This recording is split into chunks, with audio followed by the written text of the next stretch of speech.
When you hear the name John Wayne, the image that flashes in your mind is universal and almost legendary. A towering figure standing tall in a dusty frontier town, a Winchester rifle gripped firmly in his hand, representing the unyielding icon of the American West. He was the Duke. To millions around the globe, he was more than just an actor. He was the living embodiment of the American spirit, the ultimate guardian of the frontier, and a symbol of rugged masculinity. To the world, he represented the essence of the United States, brave, steadfast, and unapologetically bold. But beneath that legendary armor, far from the blinding spotlights of Hollywood and the complex political stages of Washington, beat a different kind of heart. A heart that sought a different kind of peace, found in a place most of his fans wouldn't expect.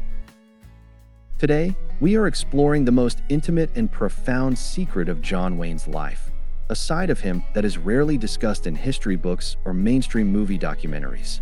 While he stood as the face of American patriotism, his soul found its true sanctuary across the southern border, in the land of tequila-scented winds, ancient traditions, and the rhythmic, soulful strumming of Spanish guitars. This is John Wayne, beyond the legend. And today, we are taking a deep, unprecedented journey into the Duke's secret world, the vibrant, dusty, and spirit-filled land of Mexico. To truly understand why Mexico held such a powerful grip on Wayne's soul for over 5 decades, we must look at the women who defined his personal world. This reveals a startling truth that challenges the typical American cowboy narrative. John Wayne was married 3 times, and every single one of his wives was of Latin descent. This wasn't a coincidence. It was a preference of the soul. His first love, Josephine Saenz, was the daughter of a high-ranking Panamanian consul. They met in the late 1920s, a time when Wayne was still Marion Morrison, a struggling prop man and bit player. In Josephine's traditional family, he witnessed a level of closeness and cultural richness that fascinated him deeply. He didn't just fall for a woman.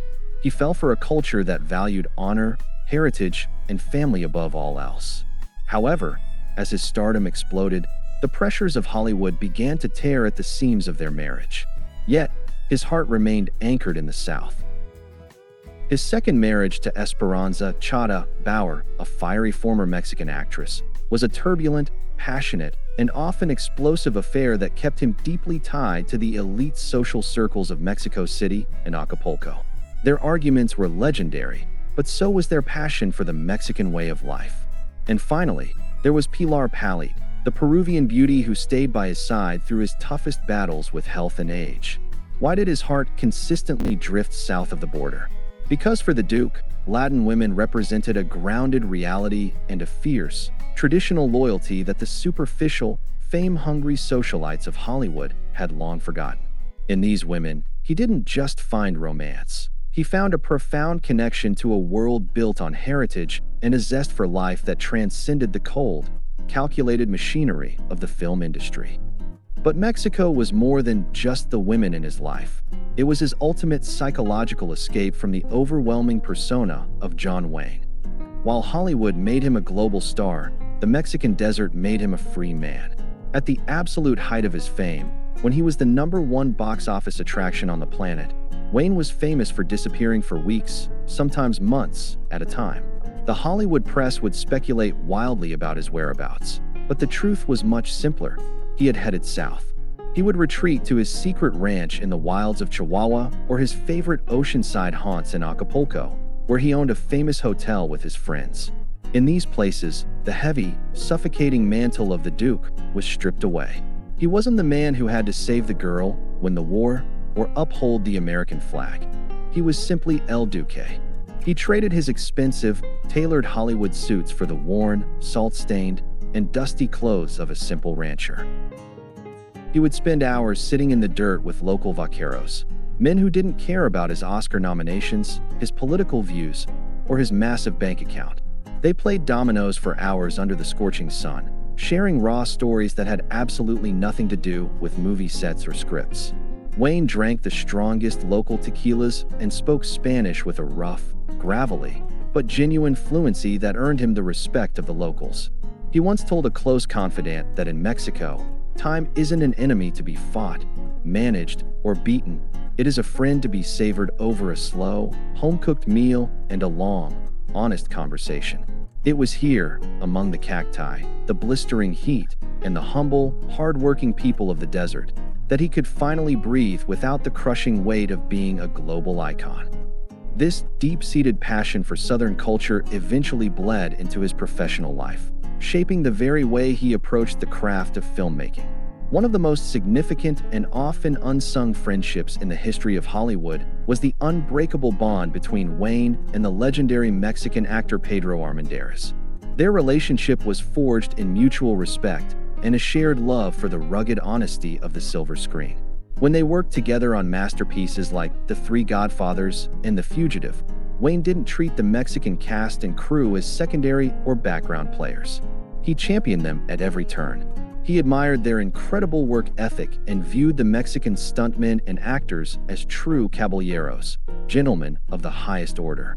His devotion to the Mexican landscape was so immense that he spent millions of his own hard-earned dollars, nearly bankrupting his entire estate, to produce and direct his dream project, The Alamo.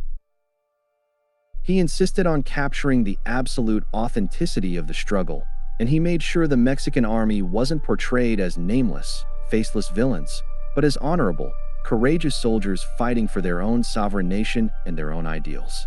He saw the dignity in Mexico's complex history and wanted the world to see it through his eyes. For Wayne, filming in Mexico wasn't just about the beautiful scenery or the tax breaks. It was about honoring the spirit of a land that had given him so much internal peace. He was a man who didn't just visit Mexico on vacation. He invested his heart, his personal fortune, and his professional reputation into its soil, proving that his devotion was a fundamental, inseparable part of his cinematic DNA. As the years passed and the 1970s arrived, the Duke's legendary health began to fail him.